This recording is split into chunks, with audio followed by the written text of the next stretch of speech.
M Naushad, എന്തുകൊണ്ടാണ് ഇന്ന് Mathew കുഴൽനാടന്റെ mic off ചെയ്തത്?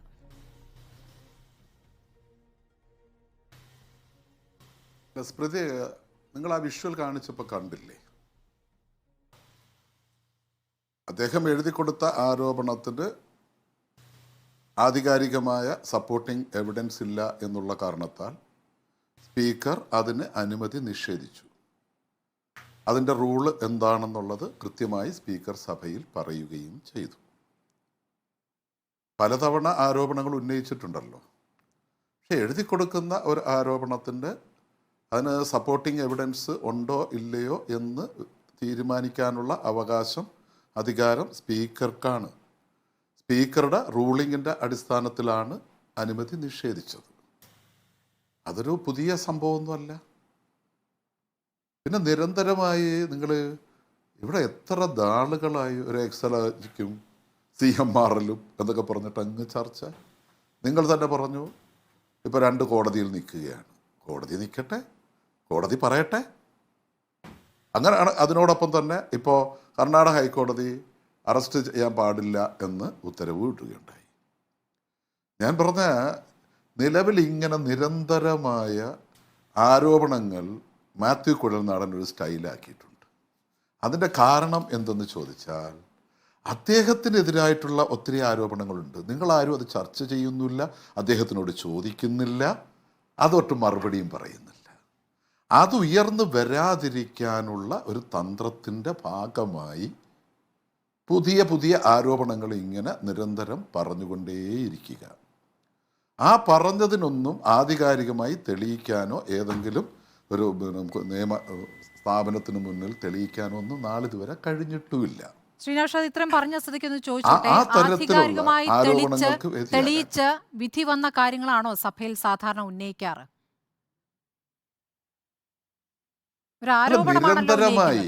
നിരന്തരമായി അതാണ് ഞാൻ പറഞ്ഞ ആരോപണങ്ങൾ ഉന്നയിക്കുക. അപ്പൊ തിരിച്ച് ഞാൻ ചോദിക്കുന്നത്, നിങ്ങൾ ആരെങ്കിലും ഇന്ന് വരെ അദ്ദേഹത്തിനോട് ചോദിച്ചോ? ഞാൻ പറഞ്ഞ ഇന്ന് 1,90,00,000 രൂപയ്ക്ക് ഞാൻ വിലയാധാരം വാങ്ങിയ വസ്തു നേരം വെളുത്തപ്പോൾ അത് 3.5 കോടി വിലയുള്ളതായി മാറി. ഇതെന്തൊരു മാജിക്കാണ് നിങ്ങൾ ചോദിച്ചോ? 1,90,00,000 രൂപയ്ക്ക് സ്റ്റാമ്പ് ഡ്യൂട്ടി രേഖപ്പെടുത്തി എഴുതി വാങ്ങിച്ച വസ്തു ശ്രീ മാത്യു കുഴൽനാടൻ, 1 ഏക്കർ 21.5 സെന്റ് സ്ഥലം. ശരി ശ്രീ നൌഷാദ്, തൊട്ട് പിറ്റേന്നല്ലേ ഈ വിഷയം ചർച്ച ചെയ്യപ്പെട്ടതാണ്. നമ്മൾ ഇന്ന് സഭയിലുണ്ടായ കാര്യമാണല്ലോ പറയുന്നത്. മാത്യു കുഴൽനാടനുമായി ബന്ധപ്പെട്ട സഭയിലും നിങ്ങൾക്ക് ഈ വിഷയം ഉന്നയിക്കാം. സഭയിലും ഉന്നയിക്കാം. സഭയിൽ ഉന്നയിച്ച ഞാൻ ചോദിച്ചത് സഭയിൽ ചോദിച്ചോട്ടെ. സംശയം ചോദിക്കട്ടെ ശ്രീ എന്താണ് മാത്യു കുഴൽനാടൻ? ഒരു മിനിറ്റ് ഒന്ന് ചോദിക്കട്ടെ ശ്രീ നൌഷാദ്, എന്റെ സംശയം ചോദിക്കട്ടെ. മാത്യു കുഴൽനാടനെതിരായ ആരോപണം എന്താണ്? നിരന്തരം ആരോപണം ഉന്നയിക്കുന്ന വ്യക്തി എന്നതാണോ? കൃത്യമായി രേഖകളില്ലാതെ സഭയിൽ അവതരിപ്പിച്ചു എന്നതാണോ? എന്താണ്? അതോ കോടതിയിൽ നിൽക്കുന്ന കേസായതുകൊണ്ട് മിണ്ടരുത് എന്നാണോ? എന്താണ് യഥാർത്ഥ കാരണം? പല കാരണങ്ങളുണ്ട്. നിരന്തരമായി ദുരാരോപണങ്ങൾ ഉന്നയിച്ചുകൊണ്ടിരിക്കുക, ഈ സഭാതലം അലങ്കോലമാക്കുക, വാർത്തകൾ സൃഷ്ടിക്കുക. നിങ്ങൾ അതിന്റെ പിറകെയാണല്ലോ. നിങ്ങൾക്ക് വാർത്ത വേണം, അല്ല അത് വിടൂ. നിങ്ങൾക്ക് വാർത്ത വേണം, അത് താങ്കൾക്ക് വിശദമായി തന്നെ സംസാരിക്കാം. 2 ഏജൻസികൾ, ഞാൻ ചോദിച്ചതിന് ഞാൻ നിങ്ങളോട് ചോദിക്കാം. ബോർഡിന്റെ ഉത്തരവിലുള്ള ROCയിലെ 2 മേഖലകളിൽ നിന്നുള്ള അന്വേഷണ ഉദ്യോഗസ്ഥർ നൽകിയ റിപ്പോർട്ട്, രണ്ടിലും തെളിവുകളുണ്ട് എന്ന് പറയുന്ന വിഷയത്തിലാണ് ആദ്യമായിട്ടാണോ ആരോപണം ഉന്നയിക്കുന്നത്. അതിന്മേലാണ് മറുപടി ആവശ്യപ്പെടുന്നത്. തെളിയിക്കേണ്ടത് കോടതിയിൽ തെളിയിക്കപ്പെടും. ബാർകോഴ എങ്ങനെയാണ് കോടതിയിൽ പറയേണ്ട കാര്യങ്ങൾ കോടതിയിൽ പറഞ്ഞാൽ മതി. വിഷയം കോടതിയിൽ പറയേണ്ട കാര്യങ്ങൾ കോടതിയിൽ പറയാൻ നിങ്ങൾ പറഞ്ഞ എക്സലോജ് കമ്പനിയുടെ താങ്കളൊന്ന് പറയൂ. എക്സലോജ് കമ്പനിയുടെ ഉടമകൾ ആരെങ്കിലും സഭയിൽ അംഗമാണോ? എക്സലോജിക് കമ്പനിയുടെ ഉടമകൾ എന്നുള്ളത് മാത്രമല്ലല്ലോ വിഷയം. എക്സാലോജിക് കമ്പനിക്ക് എങ്ങനെയാണ് ഇളവ് ലഭിച്ചത് എന്നതാണ് ചോദ്യം. എക്സാലോജിക് കമ്പനിക്ക് എങ്ങനെ ഇളവ് ലഭിച്ചു? എന്താണ് കിട്ടിയ സേവനം?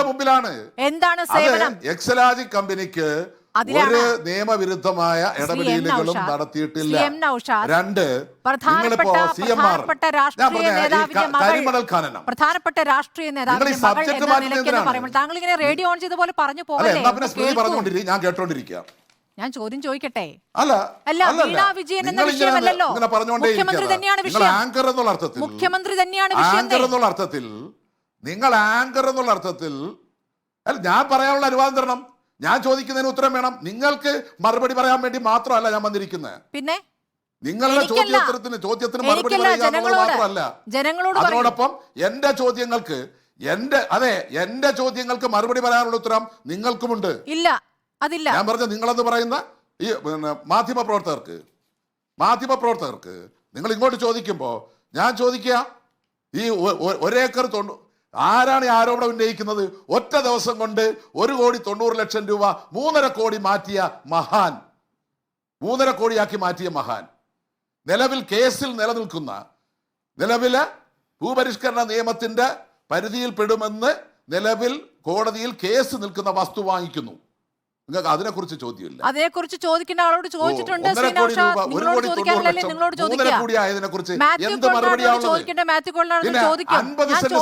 ശ്രീ എം നൗഷാദ്, നിങ്ങൾക്ക് ഇഷ്ടമില്ലാത്ത ചോദ്യങ്ങൾ, നിങ്ങൾക്ക് ഇഷ്ടമില്ലാത്ത ആരോപണങ്ങൾ, ദുരാരോപണങ്ങൾ ആകുന്നത് എങ്ങനെയാണ്?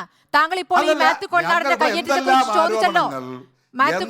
കയ്യേറ്റത്തെ കുറിച്ച് ചോദിച്ചല്ലോ, ശ്രീ എം നൗഷാദ്, ഒന്ന് കേൾക്കൂ. ശ്രീ നൗഷാദ്, എന്തെല്ലാം ആരോപണങ്ങൾ ഒരു മിനിറ്റ്. മാത്യു കൊള്ളനാടിന്റെ കയ്യേറ്റമാണല്ലോ നിങ്ങളുടെ വിഷയം. അങ്ങനെയെങ്കിൽ പാർട്ടി ഓഫീസിന്റെ മതിൽ ആരാണ് പൊളിച്ചു നീക്കിയത്? കയ്യേറ്റമാണ് വേഗം പൊളിച്ചു നീക്കിയത് ആരാണ്? കയ്യേറ്റം മാത്രമാണോ? പാർട്ടി ഓഫീസിന്റെ മതിൽ, ഓഫീസിന്റെ മതിലാണ് ഞാൻ ചോദിച്ചത്. എങ്ങനെ വന്നെന്ന് എനിക്കറിയില്ല. നിങ്ങൾക്ക് അതിനെ കുറിച്ചൊന്നും ചോദ്യമില്ല. നിങ്ങൾ എന്തിനാ CPM ഓഫീസിലേക്ക് ഇപ്പൊ പോന്നെ? അല്ല, അതെന്താ? ഞാൻ അത് തിരിച്ചു ചോദിക്കുക. നിങ്ങൾ നേരത്തെ ഇങ്ങോട്ട് ചോദിച്ചല്ലോ, ഇങ്ങോട്ട് ചോദിച്ചല്ലോ. ശ്രീ നൗഷാദ്, അത് പൊളിച്ചു മാറ്റിയിട്ടുണ്ടല്ലോ. എക്സാലോജിക്കുമായി ബന്ധപ്പെട്ട CPM-നെതിരെ, സർക്കാരിനെതിരെയുള്ള ഏറ്റവും പ്രധാനപ്പെട്ട ആരോപണം എന്താണെന്നോ? നിങ്ങൾക്ക് മറുപടിയില്ല എന്നുള്ളതാണ്. ചോദ്യങ്ങൾ തടയാൻ ശ്രമം എന്നുള്ളതാണ്. ചോദ്യങ്ങൾ തടയാൻ ശ്രമം, നിങ്ങൾക്ക് മറുപടിയില്ല. അല്ല, നിങ്ങൾക്ക് മറുപടിയില്ല എന്നതാണ് വിഷയം. നിങ്ങൾക്ക് ഞാൻ ഒരു കാര്യം പറയാം. കൈതോലപ്പായിൽ പതിറ്റാണ്ടുകൾക്ക് ശേഷം കൈതോലപ്പായിൽ പണം കൊണ്ടുപോയി ഒന്നൊരാളൊരു ഫേസ്ബുക്ക് പോസ്റ്റ് ഇട്ടപ്പോ അതിനെക്കുറിച്ച് ദിവസങ്ങളോളം നിങ്ങൾ ചർച്ച ചെയ്തു.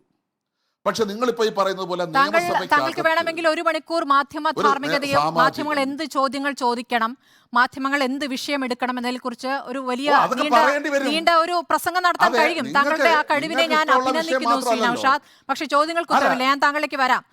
ശ്രീ NP ചെക്കുട്ടി, ഇന്ന് സഭയിൽ നടന്ന കാര്യം, സഭയിൽ നടന്ന വിഷയം NP ചെക്കുട്ടിയെ കാണിക്കണം വിൻഡോയിൽ. ശ്രീ NP ചെക്കുട്ടി.